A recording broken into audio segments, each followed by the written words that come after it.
Hi everybody! Today I am making, quote, corn chowder, as most of you know it. It's actually, if you ask my kids, it's corn soup.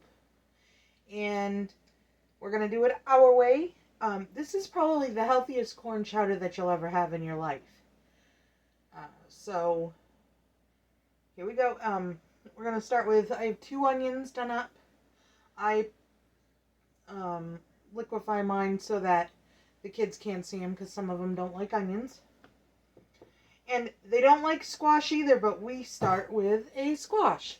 And my squash is a little bit bigger than this one here. So probably, 2 pounds, I guess, maybe, or something? 3 pounds? I don't know, probably 2 pounds. And you just peel it, and we're going to chop it up. Scrape the seeds out. I'm gonna chop it. Flip these over now.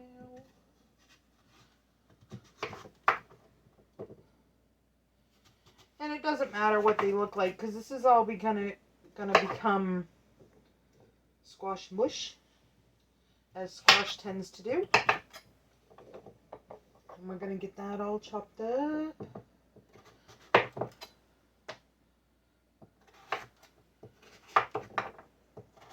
Yeah, so like the pieces don't need to be looking the same or anything because it's just going to turn into squash. And it's a butternut squash. I didn't say that, but it is.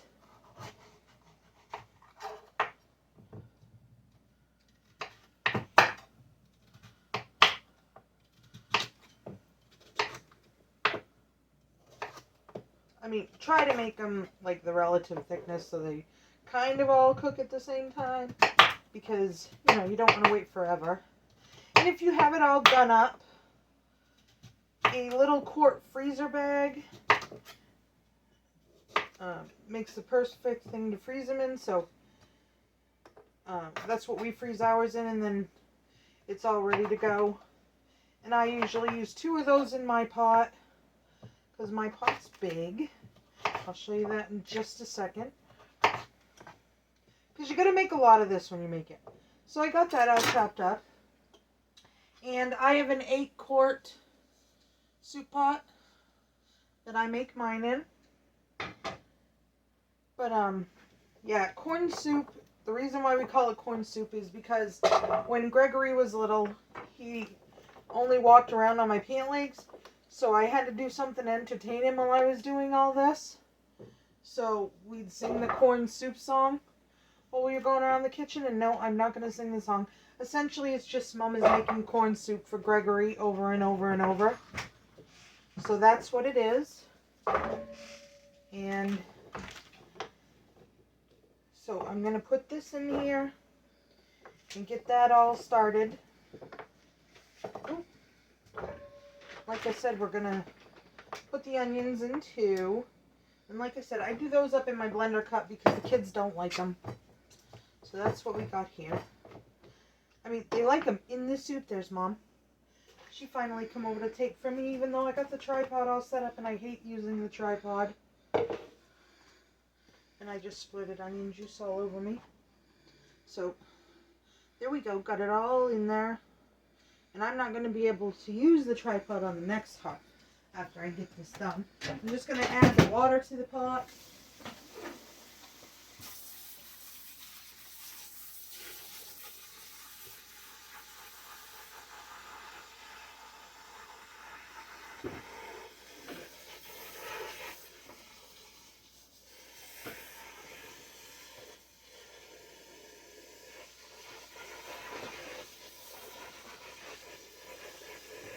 Hi everyone.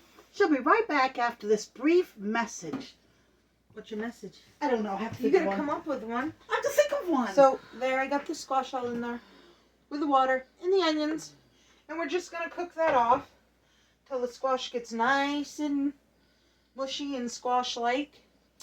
And when that's done, we'll be back with the rest of it later. Hi everybody, so we're back and we're gonna put this corn chowder all together now. It'll take a few minutes, but we're going to do that. And this is what my squash looks like when I really start the soup. We may need to add a little bit of more water. We may not. It all depends. So we got that over here. And we're going to do 2 good tablespoons of chicken bouillon in here now that the squash is all cooked up. And we're only going to start with 2 because, you know, sometimes you can adjust it. Sometimes you need to adjust it. You can take out, you can put in, but you can't really take out of this. So, get that mixed in there. I actually tell myself that baking all the time. You can add in, but you can't take out. And I'm going to hope that the squash doesn't get me like it just did a few minutes ago. Okay, and then we need 2 cans of cream style corn. I only use 2 cans. I used to use 3, but I only use 2 now because that's the way we've decided we like it. And you're going to add those in. And that's where your corn chowder flavor is going to come in. See, I'm splurting all over me.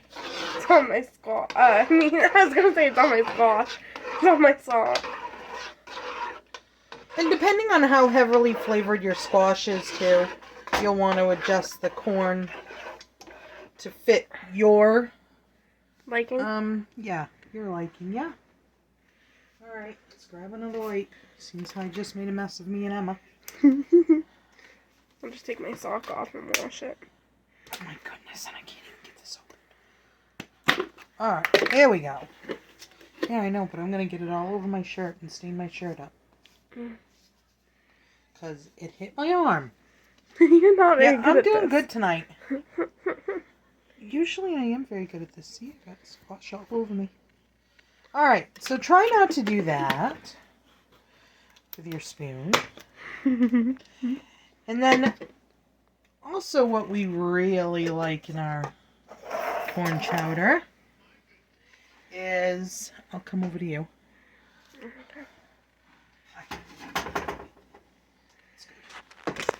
Is kielbasa, or kielbasi as we call it in my family. Don't ask me why we call it that, we just do. And Emma's gonna snitch.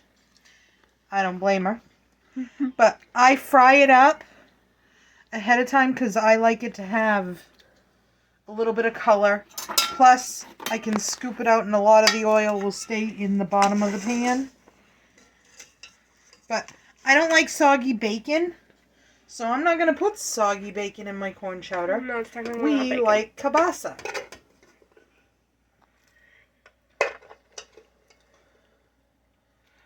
I mean. And actually a lot of the oil isn't left in here right now because there isn't a lot to be left, oddly enough.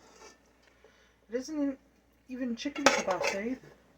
But you can use whatever you want. There's chicken In their kielbasa? flavor. I mean, if you're a vegan person or something, maybe you could use, I don't know, fried up smoked tofu or something. I don't know how that works.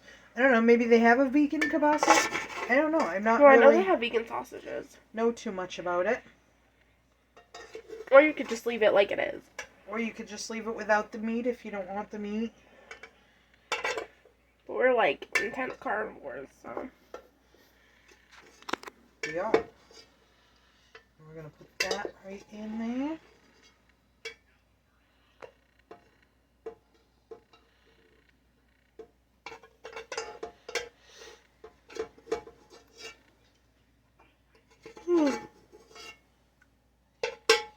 And see, this is why I fry it up ahead of time.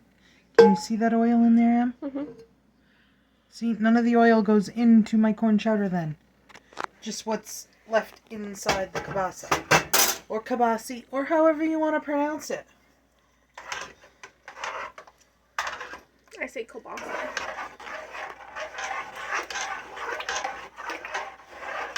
Alright, and we got this beautiful base. Doesn't that look great? Mm. And like I said, depending on how thick it comes out, we may add a little bit of water after we do everything else. We'll see. And I'm going with canned potatoes today because it's getting late in the day and I didn't have time to chop up my own and do that because we also had to go Halloween shopping. So I've had a full day of just too busy. So today we're going with canned diced potatoes. Yeah, because I got my Halloween costume. You did. And we're just going to throw those in there. I'm using 4 cans because, you know, who doesn't love a potato? Potato haters? I don't know any potato haters except for people that don't like carbs, and we're not those people. And yes, it looks like a lot of potatoes, but you got to remember, I said I went with an 8-quart pot. Yeah, this is the designated corn chowder pot. This is about all I make in this pot is corn chowder. I think it is all you make in that pot. But look at that beauty filling this.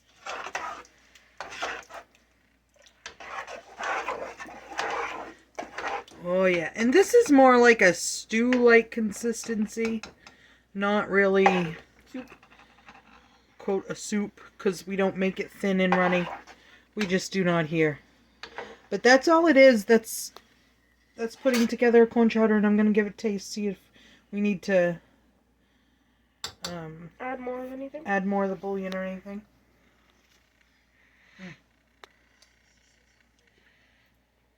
Good. Oh, probably another tablespoon. Especially where we just added the potatoes will suck up salt. And we want it a little bit salty, because that adds that little bit of tanginess. But this is the only pot I make corn chowder in, or corn soup, or whatever we want to call it. I can't make it in other pots because this is what I have in my head to make it for a recipe. I can't even tell you everything that I use, you know, exact measurements.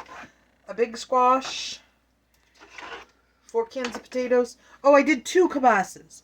That's what it is. It's 2 kibasas for this size pot. We like a lot of meat, like I said. So, there's that. And the bouillon, we went up to 3 tablespoons. Depending on the size of your pot, it may vary. And then our final ingredient, and this takes the place of the cream because we don't use cream because we have the nice thick squash base.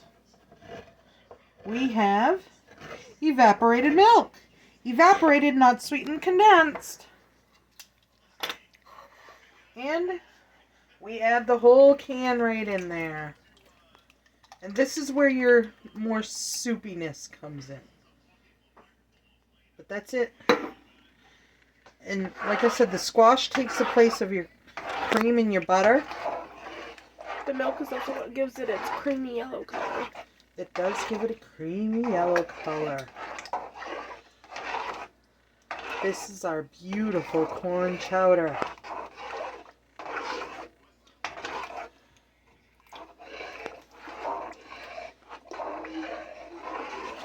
And yes, if I was cooking for other people other than my family, I would not use the same spoon to taste test. But I'm cooking for my family, and they give me hugs and kisses all the time. So, they're used to it. But that is our corn soup. And I'm going to get a ladle. And a bowl.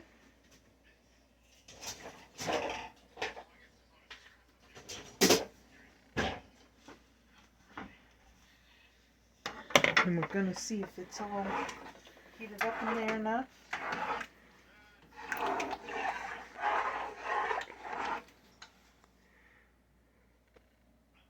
Yep. Everything's heated up. That's the good thing about using the can, is everything gets heated up really quickly.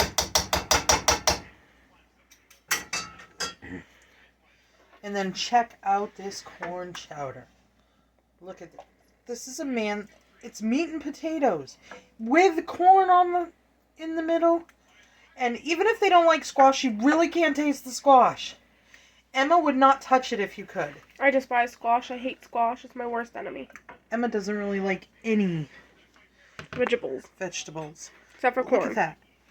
You got the beautiful potatoes and You got a little bit of spoon you don't corn. like. I'll give this bowl to you if I have to. Okay. And you got the kielbasa in there. And then the squash makes your base. Look at that beautifulness. If you want it a little bit thinner, add a little bit more water. But we like it thicker here. So there is our corn soup recipe. No butter, no oil, no heavy cream. Just beautiful, beautiful, beautiful corn soup.